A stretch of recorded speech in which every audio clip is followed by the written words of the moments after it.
India that is Bharat. India का मतलब भारत है और भारत का मतलब इंडिया है, दोनों एक हैं। आदाब, मैं हूं मुमताज आलम रिजवी और मैं आज बात करूंगा इंडिया वर्सेस भारत की जो जंग चल रही है। वाकई ये बहुत ही चौंकाने वाली बात है कि आज इंडिया और भारत को लेकर के झगड़ा चल रहा है। मैंने इस पर एक बात कही थी कि दरअसल फाउंडेशन का बहुत अहम रोल होता है। जैसी बुनियाद रखी जाएगी वैसी इमारत बनेगी। आप देखिए कि पंडित जवाहरलाल नेहरू ने जब इसरो की बुनियाद रखी तो आज हम चांद पर पहुंच गए और चंद्रयान 3 जो है वो पूरी दुनिया को चौंकाने वाला कारनामा कर रहा है। लेकिन जब हिंदू मुस्लिम की बुनियाद रखी गई, जब फिरका परस्ती की बुनियाद रखी गई, तो आज हम हिंदू मुस्लिम करते करते इंडिया और भारत के झगड़े में पड़ गए। और यह मामला बिल्कुल अपने शबाब पर है। यह मामला उस वक्त अपने शबाब पर है, अपनी चरम पर है कि जब दुनिया की नजर हिंदुस्तान पर है, भारत पर है, इंडिया पर है। और आप देखिए बड़ा अजीब और गरीब है कि बड़ा कंफ्यूजन भी है। G20 समिट इंडिया, यह हर जगह लिखा हुआ है, हर जगह इंडिया इंडिया है। लेकिन जब प्रधानमंत्री बैठते हैं, चेयर करते हैं समिट को, तो वहां लिखा रहता है भारत। और जब प्रेसिडेंट ऑफ इंडिया की तरफ से दावतनामा जाता है तो पहली बार उसमें लिखा जाता है प्रेसिडेंट ऑफ भारत।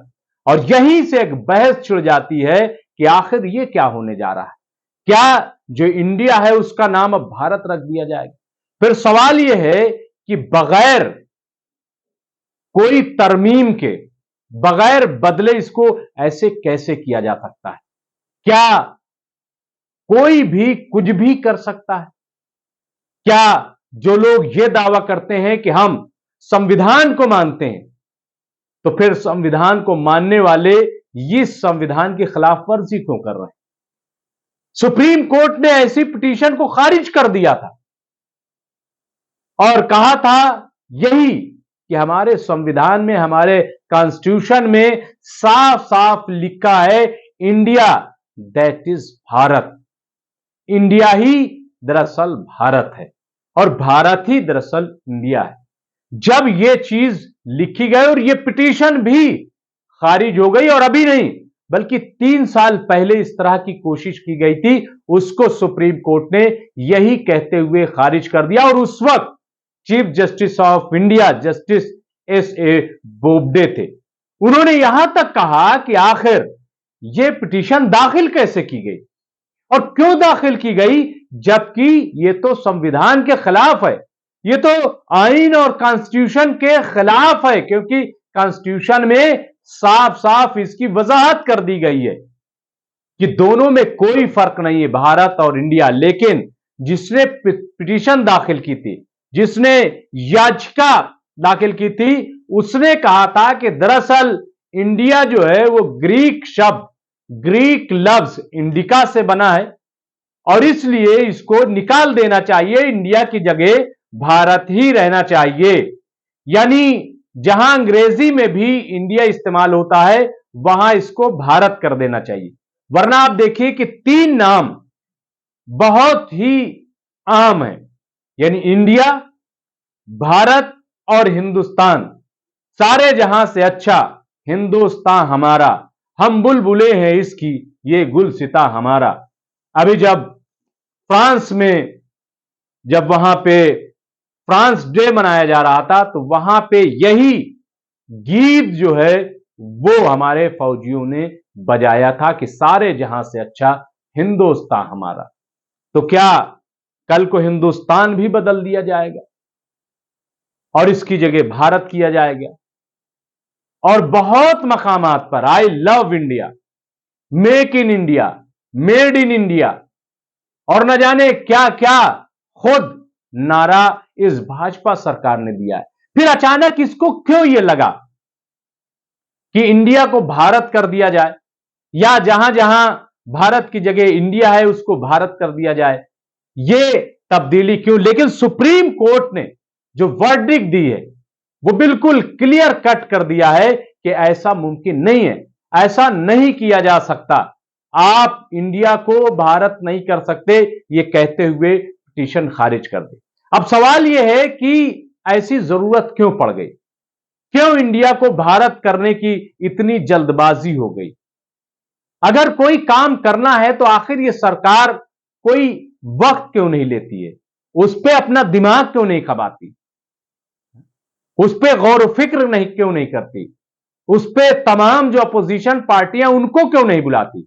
अगर वाकई ये इसलिए किया जा रहा है कि इससे भारत का मान सम्मान घट रहा है, कि इंडिया लफ्ज इस्तेमाल हो रहा है, तब भी क्या यह जरूरी नहीं था कि अपोजिशन पार्टियों के एतमाद में लिया जाए, उनको बुलाया जाए और उस पर गौर फिक्र किया जाए? अब जो गोदी मीडिया है वो कह रहा है कि दरअसल एक बड़ा मैसेज दिया है दुनिया को भारत लिख करके। कौन सा मैसेज चला गया और ये कौन सा कदम इतना बड़ा उठा लिया गया, और इससे क्या हो जाएगा? क्या इससे हमारी इकोनॉमी जो है वो बहुत अच्छी हो जाएगी? क्या इससे हमारे बिजनेस में कोई फर्क पड़ेगा? मैं तो समझता हूं कि इसका उल्टा फर्क पड़ेगा, इसका निगेटिव असर पड़ेगा, क्योंकि दुनिया में जहां जहां आप जाएंगे, जहां अंग्रेजी बोली जाती है, वहां भारत को बतौर इंडिया जानते हैं, भारत नहीं जानते। और अगर आप अरब ममालिक में जाएंगे तो वहां इसको हिंदुस्तान मानते हैं, हिंदी, यहां के लोगों को हिंदी कहा जाता है, भारतीय नहीं कहा जाता। तो इस तरीके की जब तस्वीर है सामने, तो फिर यह बहस क्यों? और इससे भाजपा कौन सा अपना एजेंडा साबित करना चाहती है, लागू करना चाहती है? क्या यह भी इसके एजेंडे में था कि कभी हम जो है इंडिया को भारत करेंगे? क्या यह भाजपा के मैनिफेस्टो में शामिल था? जैसा कि वो दावा करती है कि हमारे मैनिफेस्टो में राम मंदिर की तामीर था, हमारे मैनिफेस्टो में था कि 370 को हम हटा देंगे, हमारे मैनिफेस्टो में था कि हम यूसीसी लाएंगे, हमारे मैनिफेस्टो में था कि हम जो है वो एनआरसी और इस तरीके के दूसरे कानून जो है वो लाएंगे। और क्या इसमें यह भी था कि हम इंडिया को भारत करेंगे? और अगर नहीं था तो यह कोशिश क्यों? यह एक बहुत बड़ा सवाल है। और देखिए, जल्दबाजी में जो फैसला लिया जाता है उसका नतीजा क्या होता है। आप देखिए कि 370 जो है वो हटा दी गई कश्मीर से, लेकिन सुप्रीम कोर्ट में बहस है और 1 महीने बाद उस पर फैसला आना है। और बहस जो हुई है उसमें सरकार की तरफ से कोई बहुत वाज़ेह जवाब नहीं दिया जा सका। और अब आप देखिए कि यूसीसी को लेकर के अभी जो संसद का सत्र बुलाया गया है 18 से 22 सितंबर, उसमें ये कहा जा रहा है कि यूसीसी जो है वो बिल उस पर आ सकता है, यूनिफॉर्म सिविल कोड पर। लेकिन इसमें भी आप देखिए, मुझे लग रहा है इसमें भी जल्दबाजी की जा रही है और एक खास कम्युनिटी को टारगेट किया जा रहा है ताकि वोट बैंक को साधा जा सके, खासतौर से जो अक्सरियती वोट बैंक है उसको। एक तरीके से देखा जाए तो यह खुली अपीसमेंट है।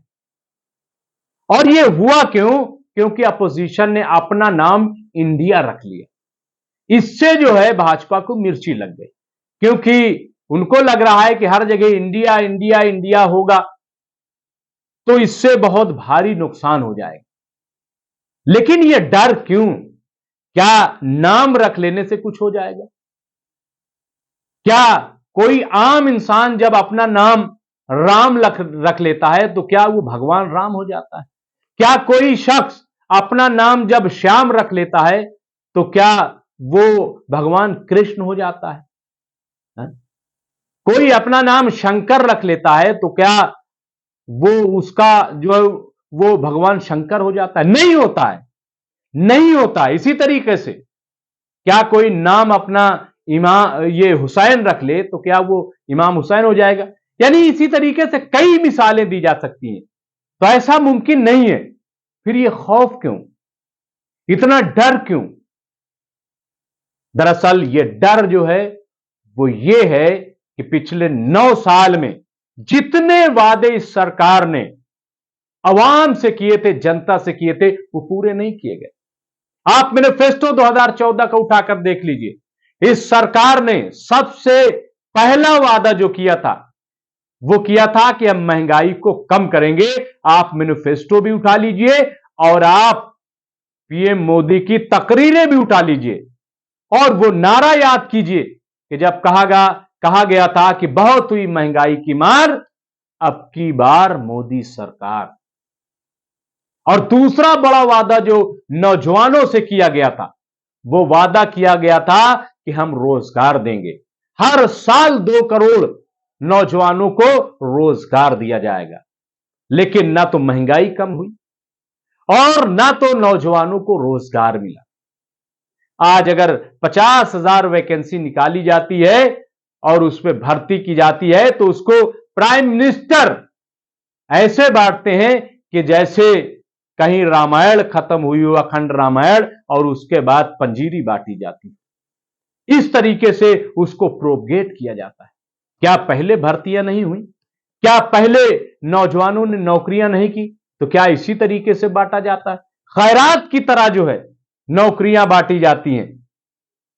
क्या यह कोई बड़ा काम हो रहा है? इसी तरीके से और आइए, सरकार ने किसानों से वादा किया था और कहा था कि जब हम सरकार में आएंगे तो हम किसानों की आय 2 गुनी कर देंगे।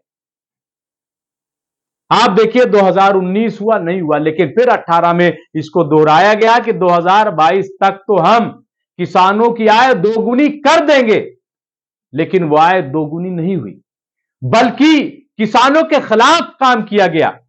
3 कृषि कानून लाए गए जिसके खिलाफ किसानों को 1 साल तक आंदोलन करना पड़ा, धरने पर बैठे रहना पड़ा। और आप देखिए कि इस दौरान जो किसानों की तरफ से दावा किया जाता है कि तकरीबन 700 किसानों की जान चली गई। यह सरकार ने किसानों के साथ आर्थिक व्यवस्था 5 ट्रिलियन की बात की जाती है, लेकिन आज देखिए कि हमारा देश कहां पहुंच गया। और भी कई ऐसे जो वादे भाजपा ने किए थे, इस सरकार ने किए थे, क्या वो वादे पूरे किए गए? लेकिन उलझाया जा रहा है धर्म के मामले में। और यही वजह है कि आज शाहरुख खान की जो फिल्म आई है जवान, उसमें यह सवाल उठा दिया गया है और बहुत बड़ा सवाल उठा दिया गया है कि जो भी आपसे वोट मांगने आए उससे आप पूछिए कि आप हमारे लिए 5 साल में क्या करेंगे? क्या हमारे बच्चों के लिए आप अस्पताल बनाएंगे? क्या हमारे बच्चों के लिए आप स्कूल बनाएंगे? क्या हमारे बच्चों के लिए आप खेल के मैदान बनाएंगे? और इस तरीके के न जाने कितने सवाल उठा दिए। ये सवाल क्यों, और क्यों लोग इस चीज को पसंद कर रहे हैं? वो इसीलिए कि सरकार हर मुहाज पर फेल हो गई। विदेश नीति की बात करें तो वहां भी सरकार नाकाम हो रही है। आज भले ही G20 को लेकर के वाहवाही की जा रही है, लेकिन आप देखिएगा कि जो नतीजा निकलेगा वो सिफर होगा। और उसकी वजह यह है कि जो हिंदुस्तान में जिस तरीके से हिंदुस्तान को लेकर के चला जा रहा है, यानी कंफ्यूजन की स्थिति पैदा हो गई। अब आप सोचिए भारत और इंडिया में झगड़ा हो रहा, इससे कौन सा डेवलपमेंट का असर होता है?